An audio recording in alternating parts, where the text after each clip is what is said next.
Hello besties, I hope you're all okay. I've just come on basically for a chat. As you can see, I've got my little Tangle here, and first and foremost she's laying on a purple jacket which belongs to her big sister, my daughter Recia, and at the back there is my fan which also has purple on it, and I think that's just my little shout out to anybody with fibromyalgia and lupus.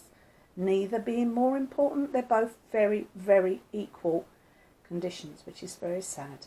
And to anybody out there that suffers, from myself to you, a gentle hug. And then I suppose we better get on with this little girl. Look at her, bless her little heart. She's just laying there looking the picture of beauty, which she is. She's my little Tangle fairy, and I love her to bits. But if you notice, and I had shown this to you before, she has got on her little cape that my daughter Andrea made for her. All handmade and perfectly stitched, I might add. And beside her she has her bunny. Why does she have her bunny? Because she's also wearing a pink cape. So they're two double twins, as we say in our family. So if I untie this, I can show you that underneath she's wearing a lovely little outfit. Hang on a minute. Oh, there you go. Right, underneath, as you can see, she's wearing, and now I've forgotten what they're called. Ha ha ha. All in one. It'll come back in a minute. I have a brain like a sieve. Okay.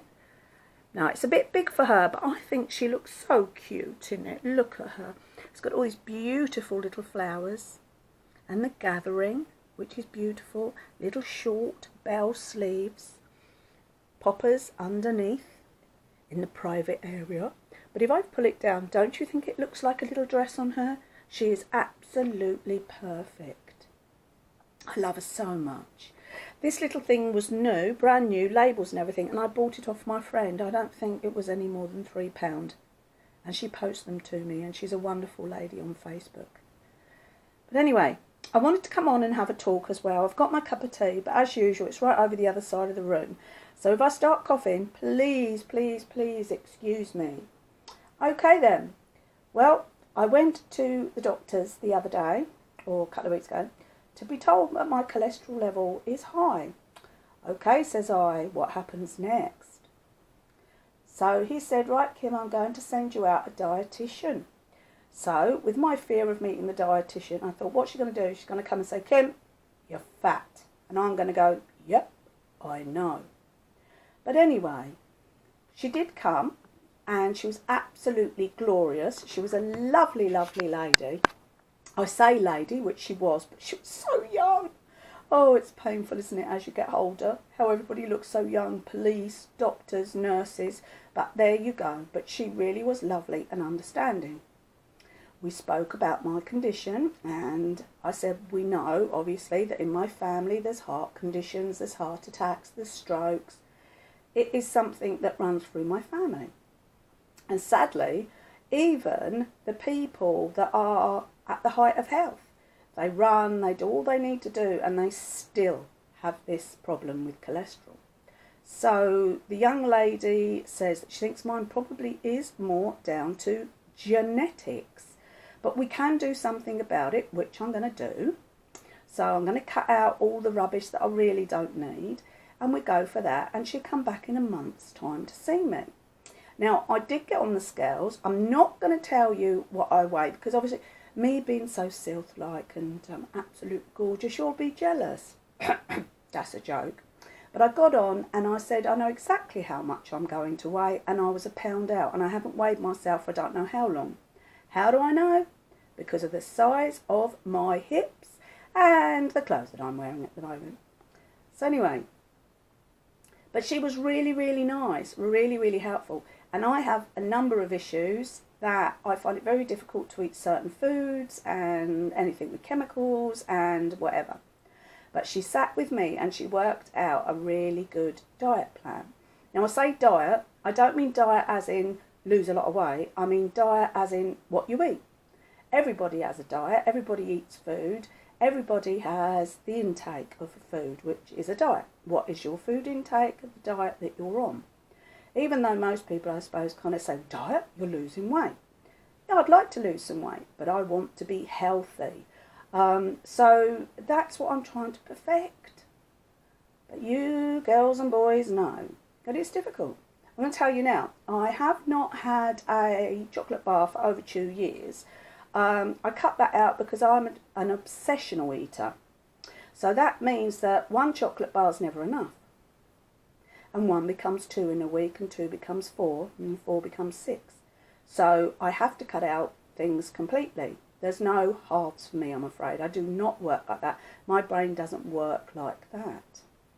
But anyway, so I'm going to try my hardest. I'm going to go out for little walks in the day because that's what she's told me to do. Use the stairs. And I remember many years ago I was on a diet and I was doing it with a slimming company. And we used to go there every week and have a chat.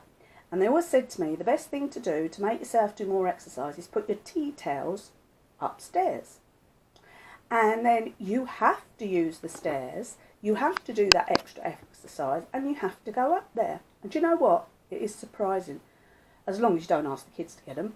It's surprising, but just that extra up and down stairs 2-3 times a day makes all the difference. Because, believe it or not, it is the little alterations, the little things you do. Like, I don't eat breakfast. I'm one of these people that gets up in the morning, has 2 cups of tea and thinks, I couldn't face anything to eat. But she has told me to make it easy, if I get up, wait an hour, to have some plain yoghurt with some fruit, or I like to sprinkle brown flakes in it, just to bring the changes. Now, I would never have thought of doing that. Yes, of course I know people have yoghurt for breakfast, but I didn't think it was for me. So now I've got to change my mindset and I've got to say, do you know what? It is for me. I've got to learn to do it.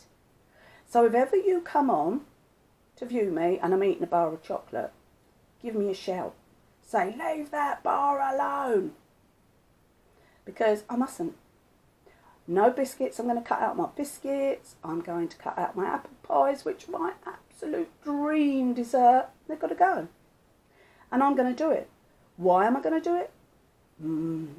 As much for myself as for my family. I don't want them worried about me. I don't want them scared. And if I can do something about it, then I will. I don't want to go on medication. I hate medication. But she has told me that sadly, because probably it is genetic, eventually I will have to go on medication. But we're going to give it a try for 4 months, eating what, well, I was going to say what they deem, what we all know is healthy. And then I'm going to go from there. So anyway, that's me come on for a chat and letting you know what my day consisted of yesterday and showing you my beautiful Tangle in her absolutely magnificent cape. Look at the way it's laying back there. It's hot in here, Mum, isn't it? Bless her little heart. But anyway, so again, I repeat, anybody that suffers with lupus or fibromyalgia, love and gentle hugs, because I know sometimes those hugs can really hurt. But I love you all. I hope you have a fantastic, weekend and enjoy today as well. Love you lots. Bye from Grandma. Sorry if it's wiggly, because I'm standing up. Love you.